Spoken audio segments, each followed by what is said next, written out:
Dust: An Elysian Tail is a Metroidvania hack-and-slash platformer available on PC, Mac, Xbox 360, PS4 and iOS. Brought to us by Humble Hearts, who are of course best known for actually nothing else, which is all the more surprising because Dust is just fucking great. Despite looking like a cross between Disney and Wakfu, Dust is a challenging game that plays its story like an anime, meaning it goes from fun for all the family to good fighting, murderous, genocidal evil.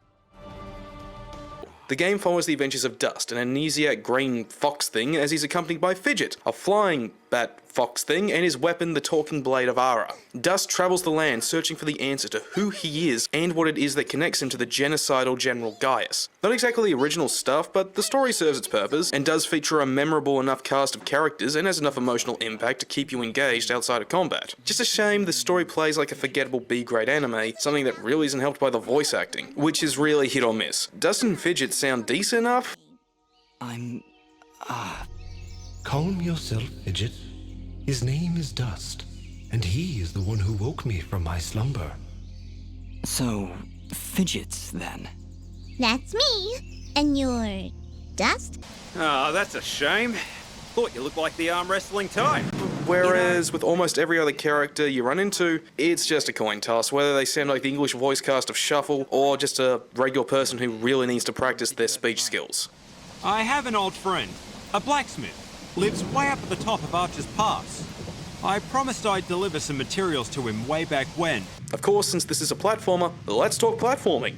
It's fine, Dust moves around at a decent pace and there aren't any issues with coordinating your jumps, not too tight, not too slippery. The only time I had any real trouble with the platforming was with wall jumping. Later in the game, Dust can grab onto vines and hang off them, using them to jump to otherwise inaccessible areas, and I don't know why, but I can almost never get Dust to jump where I want him to, or to hold on. It says to tilt the left analog stick on the gamepad in the direction you want, but sometimes Dust won't jump in that direction, so you gotta be really precise, and other times he just won't grab onto the other vines. They can help you if you hit any thorns.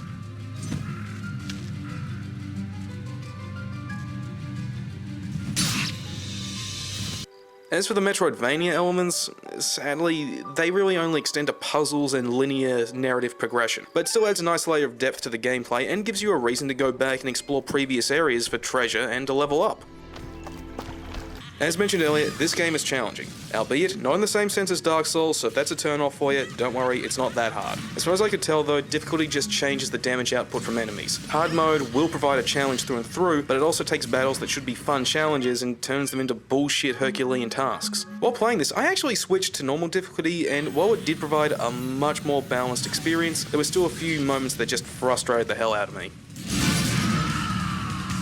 Combat is solid and evokes fond memories of games like The Dishwasher, but sadly lacks the depth you'd see in other hack and slashes, like for example Darksiders or Bayonetta. Dust has a limited moveset at around 2 or 3 sword attacks, 1 or 2 aerial attacks, and some variations that make use of projectiles. Thankfully, the sprite animation is a work of art in this game, and the attacks carry enough visual flair to never get stale. Coupled with this, a large bestiary of foes to go up against, and while some are just reskins with different stats, every enemy feels and looks different, and provides a unique challenge to overcome. With one exception, the Necromancers. Now these guys are just annoying, always spawning in enemies and always dodging direct attacks. You can only ever hit them with indirect ranged attacks, and not to mention, they follow you, so if you just want to run away from them, you have to take into account the fact that if an enemy is close to you, you can't escape and leave the area. So they are a real pain. But on the plus side, they can be used to grind for experience and money to spend at the shop. Downside though, you're more likely to just rage quit after having to deal with their bullshit for the 5th time in a row.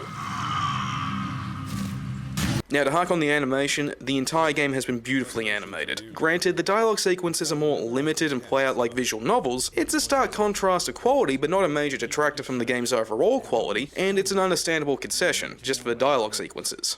Of course, sir. If that's all. Now, taken as a whole, Dust is poetry in motion that will evoke fond memories of Saturday morning cartoons like Sonic Sat AM and memories of classic games like the early Castlevanias. I could go on more, but you're really just better off picking this up and enjoying it. A deep, well-made experience is awaiting, so go on, take the plunge. Ashes to ashes.